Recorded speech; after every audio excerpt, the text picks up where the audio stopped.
For blood test number 3 in 2025, when using the biological age calculator PhenoAge, we saw that my biological age was 17 years younger than the chronological. So what might be contributing to these data? Let's start off with prescription meds. So for those who are familiar with the channel, you know that I've been taking levothyroxine for more than half of my life as I was diagnosed with hypothyroidism in my early 20s, more specifically 137.5 micrograms per day. Now, my free T3 to free T4 ratio has been on the lower side, in fact, around 0.2. And this is a value that's the age expected value for someone who's 90 years old or older. So I've been trying to work with my doctor, my GP, and the endocrinologist to change my thyroid hormone dose.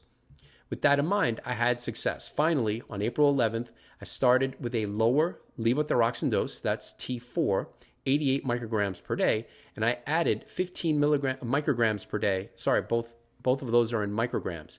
And I added 15 micrograms of T3 or Cytomel per day. So that was 11 days before testing on April 22nd. And I have a further modification to the dosing schedule, in part because I'm trying to get my free T3 to free T4 ratio to be about 0.4.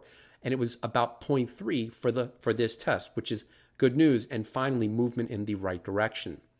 All right, next up are supplements. So the first has been a staple as I live in Boston and I don't get full body sun exposure for most of the year. For this test, it was 2,000 IUs of vitamin D per day for all 35 of the 35-day period that corresponded to blood test number 3. So what is that 35-day period? Well, it started immediately after test number 2 on March 18th and lasted until the day before test number 3. So that's a 35-day period in between tests. I also supplemented with nicotinic acid with the goal of keeping my NAD levels or blood intracellular levels of NAD from being relatively low as they've been lower than 20 micromolar. So I supplemented with 102 milligrams of nicotinic acid as very low doses of nicotinic acid raised my NAD levels relative to NMN. And I did that for 7 days before testing NAD, as NAD is a metabolite, and from my experience over 26 tests, it changes very quickly within 3 days of not supplementing. So I think a 7-day average is fair, or a fair representation of how long it would take to impact NAD levels. Now, rather than just assuming that I'm getting an increase for NAD, I'm testing it. So on the same day as blood test number 3, with all of the other clinical chemistry biomarkers, I also sent blood to Ginfinity for blood intracellular NAD analysis. And if you want to measure your own NAD levels using Ginfinity, there's a discount link in the video's description. So on this day, NAD levels were about 30 micromolar. Now that's a bit higher than my baseline without NAD precursors of 25 micromolar, my average baseline. But note that for test number 2, and I'll link to it in the right corner, NAD levels for exactly the same amount of nicotinic acid, 102 milligrams per day, was higher, around 43 micromolar.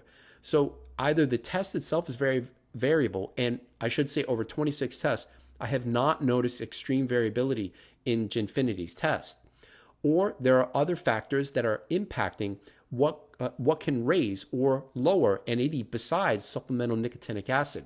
And I'm currently looking at correlations between my diet with NAD levels over now 27 tests, so stay tuned for that data in a future video.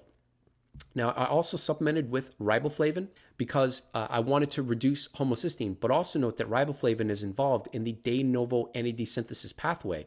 Now, that I supplemented with a megadose, and this is 600 milligrams of riboflavin per day, the high end of my range is 4 milligrams per day, so that's 150x higher than my highest just from diet. So a megadose of riboflavin did not positively impact blood intracellular levels of NAD. But again, I mostly did it for the potential to reduce homocysteine, as it's a required cofactor in the reaction where homocysteine is converted into methionine in the presence of vitamin B12 and methylfolate. So in my case, homocysteine moved in the right direction with this stack. So 1,000 micrograms of methyl B12, 400 micrograms of methylfolate, and 1.5 milligrams of B6. That's in one supplement. And I did that for 26 days before, or for 26 of the 35 days that corresponded to this test. And note that it was all 26 days before the test, not the beginning of the period.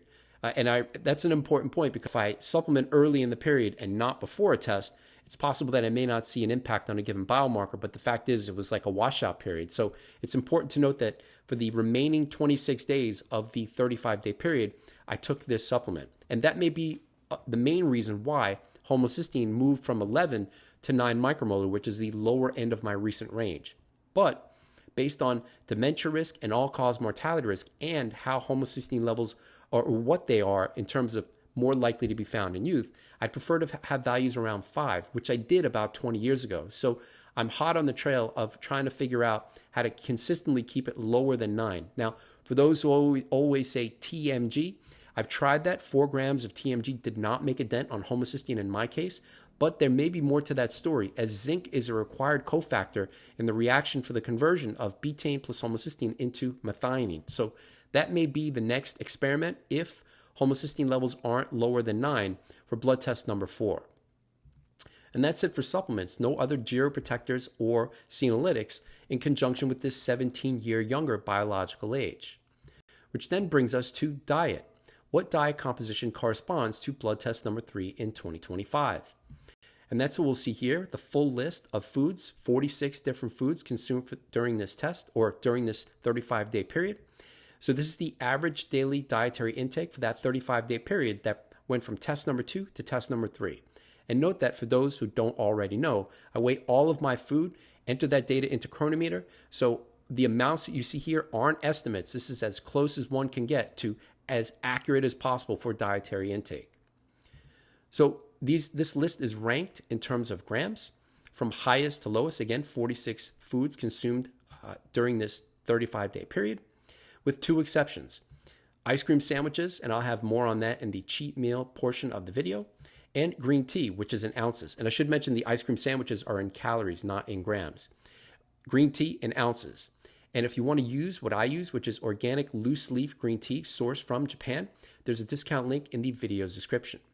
So at this point in the video, I always ask, were there any experiments for this test? As I'm always trying to tweak stuff in the diet and supplements with the goal of improving weak spots and not messing up the other biomarkers. Now for this test, and it may seem a bit boring, but for this test, I actually didn't do any experiments. The goal for this test was to repeat test number 2's diet, as my biological age for that test using PhenoAge was 22 years younger.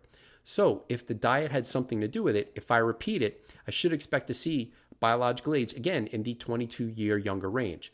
So it was 17 years younger, and for those who will scream out that 5-year variability is very wide, it surely is, but I prefer to look at it as a 2-test average. So the diet, as we'll see, was close to the same, and 22 years younger and 17 years younger for essentially the same diet.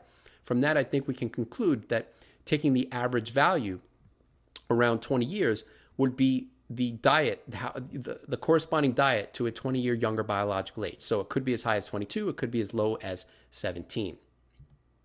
All right, now note that in terms of how close I came to keeping this diet at the same as test number 2, and if you missed test number 2's diet video, I'll link to it in the right corner for reference. But all 13, the top 13 foods in terms of grams consumed were the same in a slightly different order, but still the same 13 foods at the top in terms of grams consumed for this test as test number 2. So that's good news in terms of replicating the diet composition test over test. And for those who may say, just eat the same diet and tweak 1 or 2 things, that's very difficult to do. I'm highly motivated. Even for someone like me, it's very difficult to eat exactly the same amount of foods every day without dietary boredom. So that I was able to do that for at least 1 test with these 13 foods at the top of the list is success. All right, so let's go back to the ice cream sandwiches and the cheat meal portion of the video. So in terms of what I ate, it was that brand right there. I ate the whole box, which was delicious. And note that for the cheat meals, what works for me is immediately after blood testing and after I send metabolomics, so I'll go to Quest, draw the blood, come home, do the finger pricks for NAD, and then I'll do the Tasso for metabolomics. After that's sent out, it's cheat meal time. So I ate the whole box of ice cream sandwiches on day 1, and then on day 2, I had the standard, which is peanut butter mixed with chocolate and then sweetened with a bit of sweetened condensed milk. Now note that I've called these cheat meals and not cheat days, because on these days, the goal is still to stay around my usual calorie intake. So Recently, it's around 24 or 2,500 calories on a workout day. So that's on the day of blood testing is also a workout day. And then the day after that is not a workout day. So I aim for around 2,100, 2,200. Now, it's imperative for me at least, that I stick to the calorie goals while having cheat meals. Because if I just let the reins loose and say, oh, it's a cheat day, I'm insatiable when it comes to junk food, historically insatiable if I let myself do that. And I can go as high as 10,000 calories or more. And that's a disaster in terms of what happens after the test, how I try to cut calories down. It's just a disaster all around. So I've called these cheat meals because I include some junk while sticking to the overall calorie goals on that day. And then after these 2 days, I go completely clean. In this case, it was 33 days after the 2 cheat meals, or 2 cheat days, or cheat meals on days with junk, and then 33 days completely clean until the next blood test. In terms of junk calories, 1,330 from the ice cream sandwiches, 293 from the chocolate chips, 211 from the sweetened condensed milk, for a total of 1,833 junk calories that corresponded to this test. Now, in terms of total calories consumed, and then dividing that as a percentage of how clean is the diet was 97.6% clean, around 98% clean. So almost completely clean, 98% clean. That corresponds to the 17-year younger biological age. And that's a 33-day washout, right? So no junk for 33 days. I'm not trying to, play Russian roulette and see how close can I come to the test while eating some junk. I'm not trying to do that at all. My plan is to have some junk immediately after testing and then shut it down, turn it off, focus on, whole food and eating a real food-based diet for as long as I can before the next test. All right, so this list is ranked in grams. What about ranking the list in terms of top foods in terms of calories?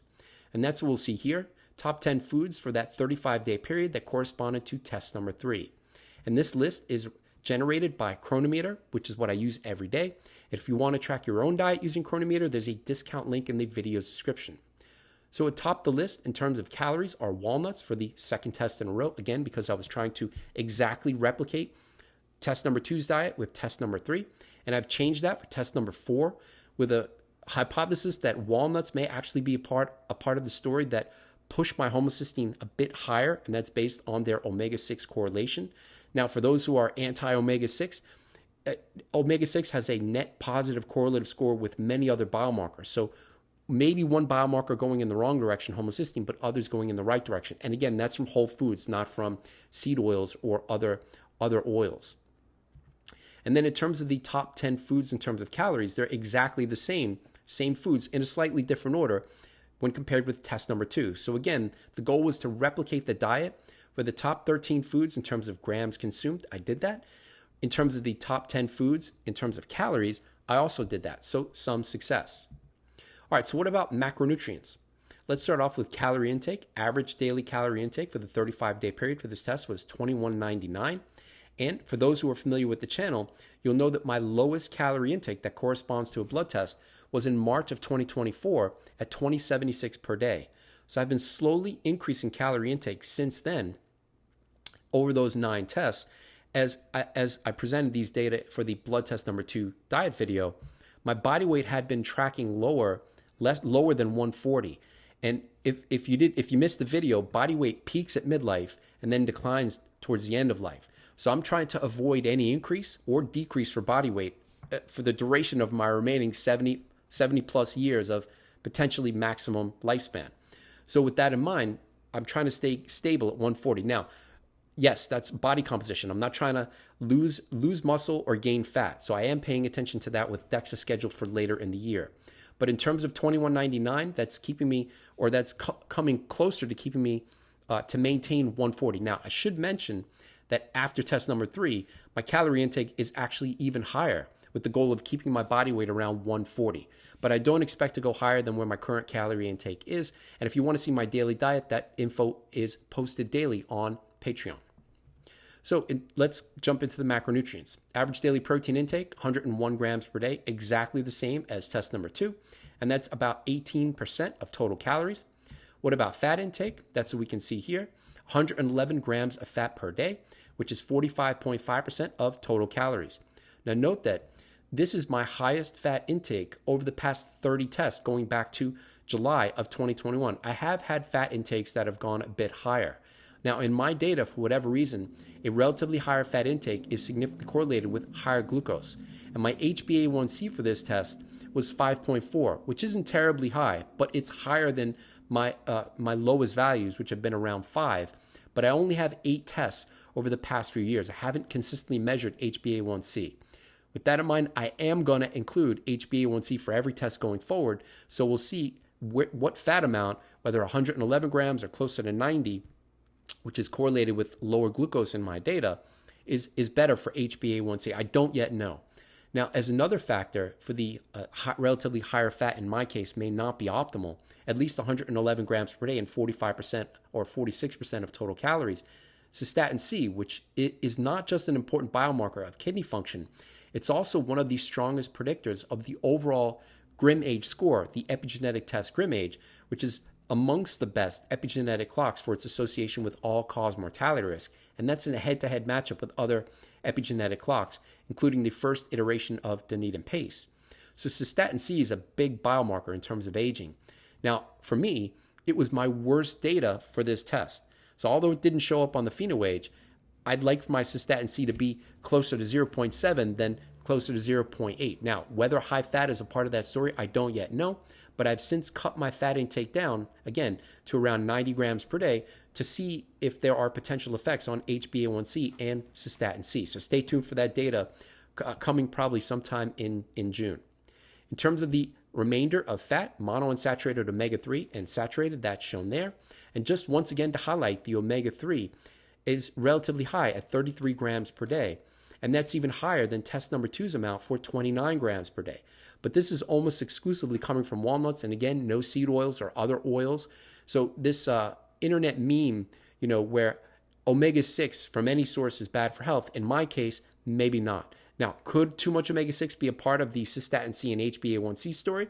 We'll also find out as I've cut omega-6 down to around 16 grams per day for test number 4. So we'll have to stay tuned for that story coming up. All right, next up, carb intake. And this is the average daily carb intake that corresponds to test number 3. Total carbs, 240 grams per day. But note that net carbs equals total carbs minus fiber. Average fiber intake was 66 grams per day. And when subtracting that from total carbs, we get a net carb intake of 173.5 grams per day. Note that that's my lowest fiber intake since I started dietary tracking in 2015. And whether that's a part of the cystatin C and HbA1c story, I'm also interested to see, because since then I've increased my fiber intake back into the 80s. So in terms of net carbs as a percentage of total calories, 31.6%. Now, other foods or other nutrients that contribute calories are fiber. As a fraction of that is soluble fiber, which is fermented by gut bacteria into short-chain fatty acids. The short-chain fatty acids are acetate, propionate, and butyrate, 2, 3, and 4 carbon saturated fatty acids.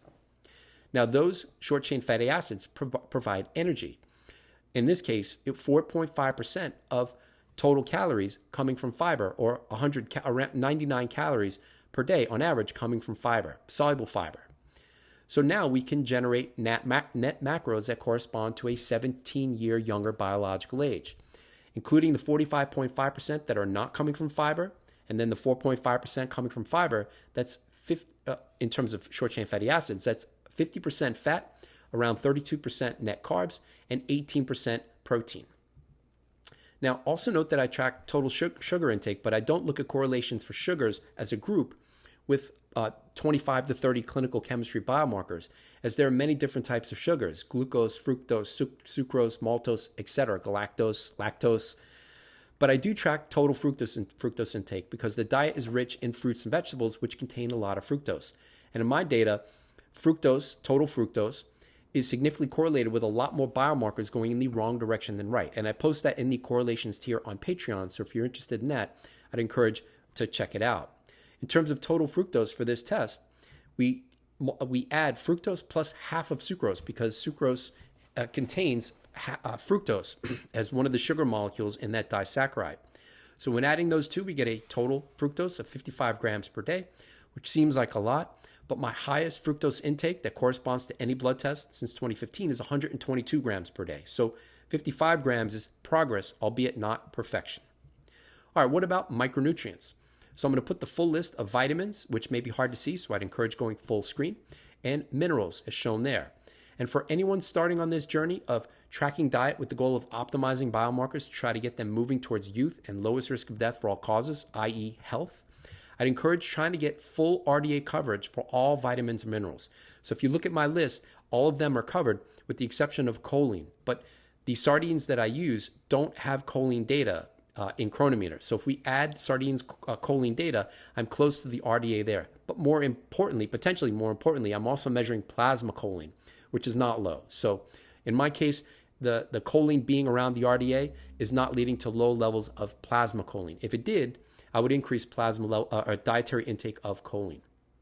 But then also note that many micronutrients are far higher than the RDA, and that's because I'm following their correlations with that panel of 25 to 30 blood biomarkers, and then using that data to guide my diet. Now, test number 4 is scheduled for May 27th, and if you're watching this video, I blood tested yesterday. And if you want to see that data, I post it on Patreon as soon as the data arrives, so it might actually be there now if you're watching this video. Now, it takes me a while to make the videos, but they're posted first on Patreon, sometimes as much as 2 or 3 weeks before they make it to YouTube. So if you want to see the videos as soon as they're made, as soon as I produce them, check us out on Patreon. If you've ever wondered what's optimal for biomarkers, now I also have a new Patreon tier. This tier currently includes 32 biomarkers. It started off at 27, but I've been expanding it over time. 32 biomarkers in terms of what's optimal, not based on the reference range. Any LLM can give you reference range data, but what's optimal based on how each of these biomarkers changes during aging and or all-cause mortality risk. It currently includes more than 2 hours of video content, including 47 references. So if you're interested in that, check it out. And if you're interested in more about my attempts to biohack aging, and you want to see more than just 35-day averages for diet data, including daily data for diet, I post that on Patreon, in addition to posting at least once a day in 4 other Patreon tiers. And before you go, we've got a whole bunch of discount and affiliate links that you can use to test yourself that help support the channel, including ultralabtest.com, which is where I get the majority of my blood tests, clearly filtered water filter, which I use every day, at-home metabolomics, we're up to 17 tests and counting, oral microbiome composition, and I have some progress or potential progress, so I'm going to send out a couple more kits in a bit. NED testing, as I mentioned earlier in the video, epigenetic testing with True Diagnostic, at-home blood testing with SciFox Health, which has GrimAge, a DNA methylation test GrimAge, green tea, diet tracking with Chronometer, or if you'd like to support the channel, you can do that with the website Buy Me a Coffee. We've also got merch and new merch, including Figuring Stuff Out as My Drug and the channel theme, ConquerAging or Die Trying, which I've got on here. So if you're interested in our new merch, or link in the video description. It's not discount links. Thanks for watching. I hope that you enjoyed the video. Have a great day.